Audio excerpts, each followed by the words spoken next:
আসসালামু আলাইকুম, welcome back to channel. প্রিয় দর্শক, আজ আপনাদের সাথে চিংড়ি মাছের কনসুপ তৈরি করে শেয়ার করব। ভিডিওটি ভালো লাগলে অবশ্যই কমেন্ট করে জানাবেন এবং বেশি বেশি শেয়ার করবেন। তো আমি এখন চলে যাব রান্নার স্থানে। তো এখন চুলে একটা প্যান বসাইছি। প্যানের ভিতরে এখন আমি 1.5 লিটার মতন গরম পানি দিলাম। এখানে আমি 150 গ্রাম মতো চিংড়ি মাছ দিয়ে দিলাম, ছোটো ছোটো করে কেটে নিয়েছি। পরিমাণ মতো লবণ দিয়ে দেবো। আমি 1.5 লিটার মতন স্যুপ তৈরি করব। আমি এখন চিংড়ি মাছটা 10 মিনিট মতো রান্না করে নেব। এখন আমি ঢাকনা দিয়ে ঢেকে দেব। ব্যাস, চলে আসলাম টেবিলে।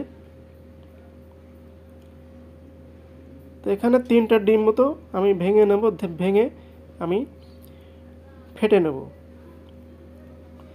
ওদিকে চিংড়ি মাছের রান্না হচ্ছে, তো আমি ভালো করে ডিমটা ফেটে নিলাম। তো এখানে আমি 3 টেবিল চামচ কর্নফ্লাওয়ার নিচ্ছি। আপনারা চাইলে অ্যারোরুট নিতে পারেন। তো পানি দিয়ে আমি এখন এটা ভালো করে মিক্স করে নেব। আপনারা ভিডিওটি মনোযোগ সহকারে দেখবেন। অবশ্যই আপনারা বাসাতে ট্রাই করবেন এবং আমার নতুন চ্যানেল আপনারা বেশি বেশি শেয়ার করবেন, আপনার ফ্রেন্ডদের কাছে শেয়ার করবেন। এখন আমি পরিমাণ মতো কাঁচামরিচ কুচি করে নিচ্ছি। তো আপনারা যতটুকু ঝাল খেতে পছন্দ করেন আপনারা ততটুকু ঝাল ব্যবহার করবেন। সুপে ঝাল না হলে কিন্তু মজা লাগে না। আপনারা টেস্ট অনুযায়ী আপনারা ঝাল খেতে পারেন। মরিচটা কুচানো হয়ে গেল। তো এখন আমি চলে যাব আবার রান্নার স্থানে। তো চলে আসলাম রান্নার স্থানে। আমার চিংড়ি মাছটা কিন্তু রান্না হয়ে গেছে, দেখতে পাচ্ছেন।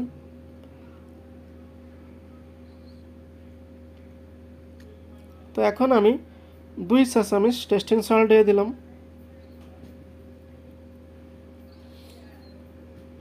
টেস্টিং সল্ট বেশি দেওয়ার দরকার নাই, কম কম দিবেন। এখন আমি আধা চা চামচ সাদা গোলমরিচের গুঁড়া দিয়ে দিলাম। আপনারা ভেজে গরম করে গুঁড়ো করে রাখবেন। তো এখন আমি কর্নফ্লাওয়ারটা দিয়ে দিলাম। আমি চুলার হিট হালকা বাড়িয়ে দিলাম। তো আমি এখনও আর 1 মিনিট ভালো করে ফুটিয়ে নেব।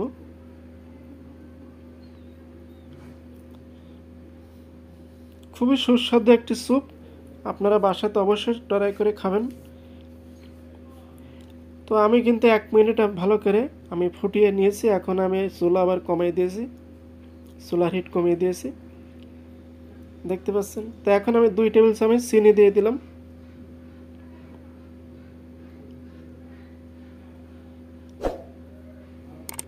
তো আমার চুলার হিটটা কিন্তু কমানো আছে, যেহেতু এখন আমি ডিমটা দিয়ে দেবো। ডিম দেওয়ার সময় অবশ্যই চুলার হিট কমানো থাকবে। তো ডিমটা দিয়ে কিন্তু জোরে নাড়া দেওয়া লাগবে, নাড়া না দিলে কিন্তু ডিমটা দলা হয়ে যাবে। অবশ্যই স্পিডে নাড়া দেওয়া লাগবে। ডিম দিয়ে বেশি ফোটানোর দরকার নেই। তো আমি আরও 1 মিনিট মতো ফুটিয়ে নেব হালকা। তাই ফুটিয়ে চলে আসলাম। তো আমি মরিচগুলোর অর্ধেক দিয়ে দিলাম।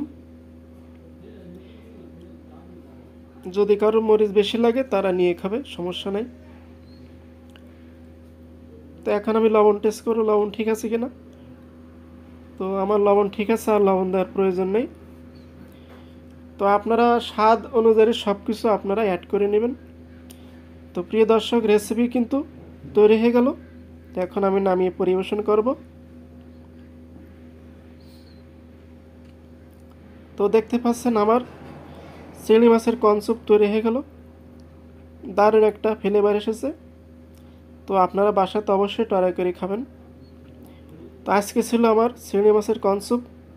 রেসিপিটা যদি ভালো লাগে অবশ্যই কমেন্ট করে জানাবেন এবং বেশি বেশি শেয়ার করবেন এবং নতুন নতুন রেসিপিতে আমার চ্যানেলটি সাবস্ক্রাইব করবেন। পাশে থাকা বেল আইকনটি বাজিয়ে দেবেন সবার আগে ভিডিও পেতে।